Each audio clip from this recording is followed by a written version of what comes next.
شروع اللہ کے نام سے جو بڑا مہربان نہایت رحم والا ہے۔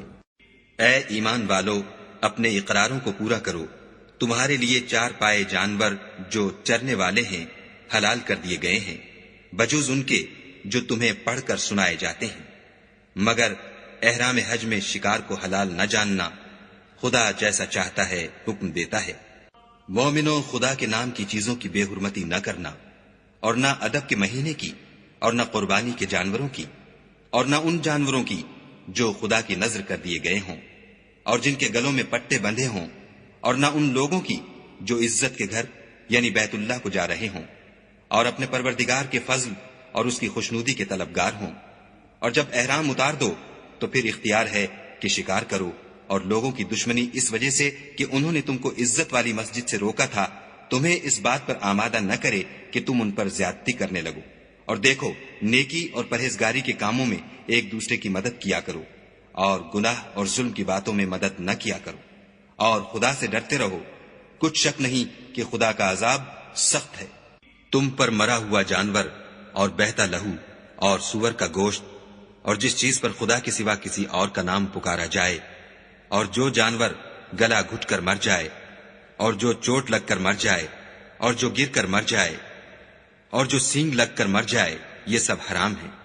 اور وہ جانور بھی جس کو درندے پھاڑ کھائیں مگر جس کو تم مرنے سے پہلے ذبح کر لو، اور وہ جانور بھی جو تھان پر ذبح کیا جائے، اور یہ بھی کہ پانسوں سے قسمت معلوم کرو، یہ سب گناہ کے کام ہیں۔ آج کافر تمہارے دین سے نا امید ہو گئے ہیں تو ان سے مت ڈرو اور مجھے سے ڈرتے رہو۔ اور آج ہم نے تمہارے لیے تمہارا دین کامل کر دیا اور اپنی نعمتیں تم پر پوری کر دیں، اور تمہارے لیے اسلام کو دین پسند کیا۔ ہاں، جو شخص بھوک میں ناچار ہو جائے بشرطے کہ گناہ کی طرف مائل نہ ہو تو خدا بخشنے والا مہربان ہے۔ تم سے پوچھتے ہیں کہ کون کون سی چیزیں ان کے لیے حلال ہیں، ان سے کہہ دو کہ سب پاکیزہ چیزیں تم کو حلال ہیں، اور وہ شکار بھی حلال ہے جو تمہارے لیے ان شکاری جانوروں نے پکڑا ہو جن کو تم نے سدھا رکھا ہو، اور جس طریق سے خدا نے تمہیں شکار کرنا سکھایا ہے اس طریق سے تم نے ان کو سکھایا ہو۔ تو جو شکار وہ تمہارے لیے پکڑ رکھیں اس کو کھا لیا کرو، اور شکاری جانوروں کے چھوڑتے وقت خدا کا نام لے لیا کرو، اور خدا سے ڈرتے رہو، بے شک خدا جلد حساب لینے والا ہے۔ آج تمہارے لیے سب پاکیزہ چیزیں حلال کر دی گئیں، اور اہل کتاب کا کھانا بھی تم کو حلال ہے، اور تمہارا کھانا ان کو حلال ہے، اور پاک دامن مومن عورتیں اور پاک دامن اہل کتاب عورتیں بھی حلال ہیں جبکہ ان کا مہر دے دو، اور ان سے عفت قائم رکھنی مقصود ہو، نہ کھلی بدکاری کرنی اور نہ چھپی دوستی کرنی۔ اور جو شخص ایمان کا منکر ہوا اس کے عمل ضائع ہو گئے، اور وہ آخرت میں نقصان پانے والوں میں ہوگا۔ مومنو، جب تم نماز پڑھنے کا قصد کیا کرو تو منہ اور کونیوں تک ہاتھ دھو لیا کرو، اور سر کا مسح کر لیا کرو، اور ٹخنوں تک پاؤں دھو لیا کرو، اور اگر نہانے کی حاجت ہو تو نہا کر پاک ہو جایا کرو، اور اگر بیمار ہو یا سفر میں ہو یا کوئی تم میں سے بیت الخلا سے ہو کر آیا ہو، یا تم عورتوں سے ہم بستر ہوئے ہو اور تمہیں پانی نہ مل سکے تو پاک مٹی لو اور اس سے منہ اور ہاتھوں کا مسح یعنی تیمم کر لو۔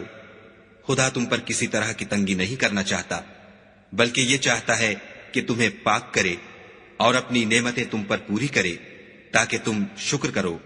اور خدا نے جو تم پر احسان کیے ہیں ان کو یاد کرو، اور اس عہد کو بھی جس کا تم سے قول لیا تھا، یعنی جب تم نے کہا تھا کہ ہم نے خدا کا حکم سن لیا اور قبول کیا۔ اور اللہ سے ڈرو، کچھ شک نہیں کہ خدا دلوں کی باتوں تک سے واقف ہے۔ اے ایمان والو، خدا کے لیے انصاف کی گواہی دینے کے لیے کھڑے ہو جایا کرو، اور لوگوں کی دشمنی تم کو اس بات پر آمادہ نہ کرے کہ انصاف چھوڑ دو۔ انصاف کیا کرو کہ یہی پرہیزگاری کی بات ہے، اور خدا سے ڈرتے رہو۔ کچھ شک نہیں کہ خدا تمہارے سب اعمال سے خبردار ہے۔ جو لوگ ایمان لائے اور نیک کام کرتے رہے ان سے خدا نے وعدہ فرمایا ہے کہ ان کے لیے بخشش اور اجر عظیم ہے، اور جنہوں نے کفر کیا اور ہماری آیتوں کو جھٹلایا وہ جہنمی ہیں۔ اے ایمان والو، خدا نے جو تم پر احسان کیا ہے اس کو یاد کرو جب ایک جماعت نے ارادہ کیا کہ تم پر دست درازی کریں تو اس نے ان کے ہاتھ روک دیے. اور خدا سے ڈرتے رہو اور مومنوں کو خدا ہی پر بھروسہ رکھنا چاہیے. اور خدا نے بنی اسرائیل سے اقرار لیا اور ان میں ہم نے 12 سردار مقرر کیے. پھر خدا نے فرمایا کہ میں تمہارے ساتھ ہوں. اگر تم نماز پڑھتے اور زکوٰۃ دیتے رہو گے اور میرے پیغمبروں پر ایمان لاؤ گے اور ان کی مدد کرو گے اور خدا کو قرض حسنہ دو گے تو میں تم سے تمہارے گناہ دور کر دوں گا اور تم کو بہشتوں میں داخل کروں گا جن کے نیچے نہریں بہ رہی ہیں. پھر جس نے اس کے بعد تم میں سے کفر کیا وہ سیدھے رستے سے بھٹک گیا. تو ان لوگوں کے عہد توڑ دینے کے سبب ہم نے ان پر لعنت کی اور ان کے دلوں کو سخت کر دیا. یہ لوگ کلمات کتاب کو اپنے مقامات سے بدل دیتے ہیں اور جن باتوں کی ان کو نصیحت کی گئی تھی ان کا بھی ایک حصہ فراموش کر بیٹھے. اور تھوڑے آدمیوں کے سوا ہمیشہ تم ان کی ایک نہ ایک خیانت کی خبر پاتے رہتے ہو. تو ان کی خطائیں معاف کر دو اور ان سے درگزر کرو کہ خدا احسان کرنے والوں کو دوست رکھتا ہے. اور جو لوگ اپنے تئیں کہتے ہیں کہ ہم نصارہ ہیں ہم نے ان سے بھی عہد لیا تھا مگر انہوں نے بھی اس نصیحت کا جو ان کو کی گئی تھی ایک حصہ فراموش کر دیا. تو ہم نے ان کے باہم قیامت تک کے لیے دشمنی اور کینہ ڈال دیا. اور جو کچھ وہ کرتے رہے خدا عنقریب ان کو اس سے آگاہ کرے گا. اے اہل کتاب تمہارے پاس ہمارے پیغمبر آخر الزماں آ گئے ہیں کہ جو کچھ تم کتاب الہی میں سے چھپاتے تھے وہ اس میں سے بہت کچھ تمہیں کھول کھول کر بتا دیتے ہیں اور تمہارے بہت سے قصور معاف کر دیتے ہیں. بے شک تمہارے پاس خدا کی طرف سے نور اور روشن کتاب آ چکی ہے جس سے خدا اپنی رضا پر چلنے والوں کو نجات کے رستے دکھاتا ہے اور اپنے حکم سے اندھیرے میں سے نکال کر روشنی کی طرف لے جاتا اور ان کو سیدھے رستے پر چلاتا ہے. جو لوگ اس بات کے قائل ہیں کہ عیسیٰ ابن مریم خدا ہیں وہ بے شک کافر ہیں. ان سے کہہ دو کہ اگر خدا عیسیٰ ابن مریم کو اور ان کی والدہ کو اور جتنے لوگ زمین میں ہیں سب کو ہلاک کرنا چاہے تو اس کے آگے کس کی پیش چل سکتی ہے؟ اور آسمان اور زمین اور جو کچھ ان دونوں میں ہے سب پر خدا ہی کی بادشاہی ہے. وہ جو چاہتا ہے پیدا کرتا ہے اور خدا ہر چیز پر قادر ہے. اور یہود اور نصارہ کہتے ہیں کہ ہم خدا کے بیٹے اور اس کے پیارے ہیں. کہو کہ پھر وہ تمہاری بد اعمالیوں کے سبب تمہیں عذاب کیوں دیتا ہے؟ نہیں بلکہ تم اس کی مخلوقات میں دوسروں کی طرح کے انسان ہو.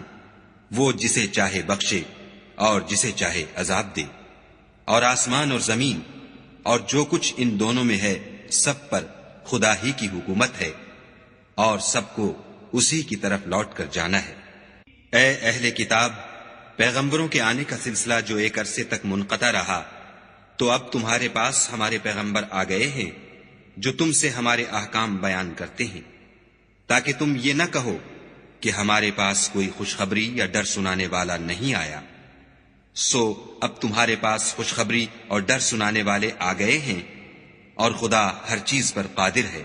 اور جب موسیٰ نے اپنی قوم سے کہا کہ بھائیو تم پر خدا نے جو احسان کیے ہیں ان کو یاد کرو کہ اس نے تم میں پیغمبر پیدا کیے اور تمہیں بادشاہ بنایا اور تم کو اتنا کچھ عنایت کیا کہ اہل عالم میں سے کسی کو نہیں دیا.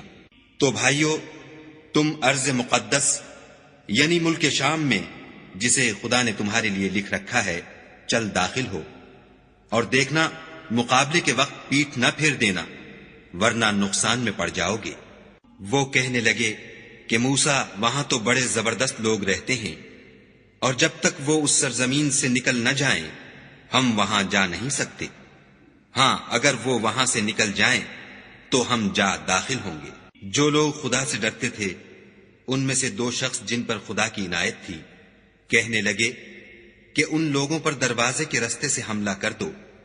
جب تم دروازے میں داخل ہو گئے تو فتح تمہاری ہے اور خدا ہی پر بھروسہ رکھو بشرطے کہ صاحب ایمان ہو. وہ بولے کہ موسیٰ جب تک وہ لوگ وہاں ہیں ہم کبھی وہاں نہیں جا سکتے. اگر لڑنا ہی ضرور ہے تو تم اور تمہارا خدا جاؤ اور لڑو ہم یہیں بیٹھے رہیں گے۔ موسیٰ نے خدا سے التجا کی کہ پروردگار، میں اپنے اور اپنے بھائی کے سوا اور کسی پر اختیار نہیں رکھتا، تو ہم میں اور ان نافرمان لوگوں میں جدائی کر دے۔